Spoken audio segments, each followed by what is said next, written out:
You're back on the Grandy Group. Major Garrett filling in for Brian today, and we are playing the Saturday Night Live theme for a very specific reason. You think you know Hollywood, you think you know conservatives. Probably can count them on one hand, right? John Voight, Andrew Breitbart, of course. Dennis Miller, that's only three fingers. but you know, and you should know this if you're a fan of Saturday Night Live, Victoria Jackson, who was on the show from 86 until 92, not only one of the leading lights of Saturday Night Live, but also very much involved in conservative causes, was at CPAC on Friday. She joins us now. Victoria, good morning. Good morning. I had no idea that you were a conservative. Are you part of that Hollywood underground, too? Have you had to keep your head beneath the surface because your political views are politically incorrect out there? Well, I am part of this secret organization, which grew from 2 people to 1,500 in the last 2 years. But I'm not in the closet. What, am I echoing?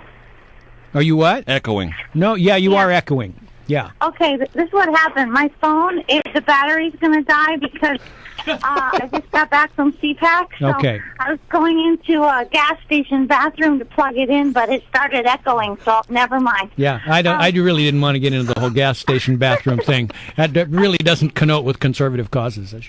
Yeah, anyway, I'm not in the most of my show business friends are in the closet. Because if they came out as a conservative, they would lose their career or their job. But I didn't have a career or a job, so I'm out of the closet. All right. Did one cause the other? I mean, were you discriminated against because of your beliefs? I've been living in Miami for the last 18 years, raising a family. So the show business kind of thought I wasn't really in it anymore. Okay. But, I have my toe in it. Like, I've been doing, I do little stuff, but basically I haven't been, like, in the game, Sure. So I couldn't get fired. So I've never been political. What happened at all? Shame to say, I didn't vote until my 40s. Until the year 2000, right, Victoria?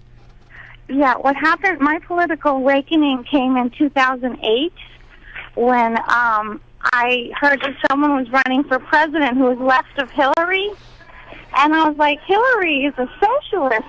Well, what would that be? That would be communist. And I did research. I actually watched a Citizens United film called Hype, and it was about Obama's past, and it confirmed my suspicions. I was like, he's a communist. And nobody was telling anybody. The mainstream media wasn't. I mean, Kennedy was trying to tell people, and basically I started trying to tell everyone. I'm like, he's a communist. And the reason it was significant to me was I was raised in a Christian high school, and in 7th grade we had to read the book 1984 by George Orwell. Mm-hmm. And our school told us that communism wouldn't take over by force because of the Second Amendment, but it would creep in slowly by the breakup of the family unit, and sex, drugs, and rock and roll would weaken the moral fiber of our country. And I went, I can't believe it. In my lifetime, it happened. From the age of 12 to 50, because I'm 51 now, it actually happened. Communism. So I just went crazy, and I tried to tell people, and I lost a lot of friends. My agent was mad at me. Everyone in Hollywood was liberal, so of course they hated me. And and I'm on this. I'm passionately trying to save our country. Wow, you sound like my wife, Mrs. Fred. She doesn't believe Obama is a communist. She believes he's a member of the Muslim Brotherhood. But well, I believe neither. As a matter of fact, Victoria, let me ask you one question. What is it that you think the president has done or said while president that would confirm your suspicion that he is a communist? Because Democrats, Republicans, most people don't go that far. There's some Republicans who think he's a socialist. Yeah. Most Democrats think, no, he's just governing the country in very tough times when the federal government had to step in and do things that were necessary. Tell me your perspective on that. Okay, thank you for letting me tell you.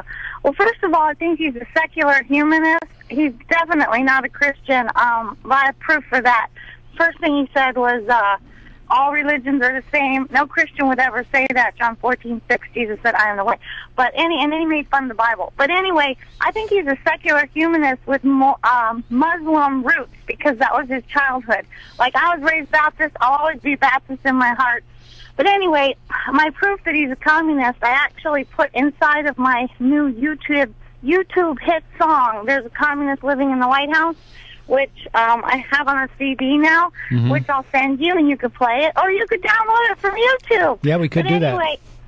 Yeah, but the song begins, it seems these days I'm in a haze, and I can't concentrate on things, can't eat or sleep, feel incomplete, and kind of scared and creepy. I look over my shoulder lots and shudder when I watch TV. Anyway, it goes along, but then in the middle of it, I list the facts, and here they are. Okay. His parents were communists. When they abandoned him, his grandparents raised him. They were communists. They introduced him to his childhood mentor, Frank Davis, who was a communist. He had quote-unquote Marxist professors. Of course, his college stuff is sealed. He taught a course on Saul Alinsky, who wrote the book Rules for Radicals, which is dedicated to Lucifer.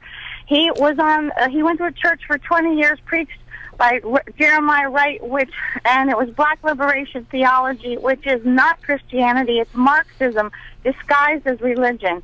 He, on the campaign trail, when he didn't have teleprompter, he said accidentally to Joe the plumber, quote unquote, spread the wealth, which is a direct quote from the Communist Manifesto, written by Karl Marx and that other guy. Engels.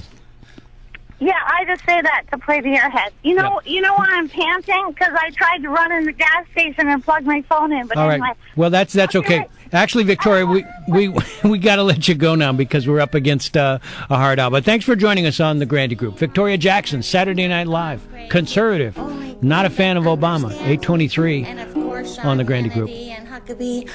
That's your song right there. See? Ask and ye shall receive.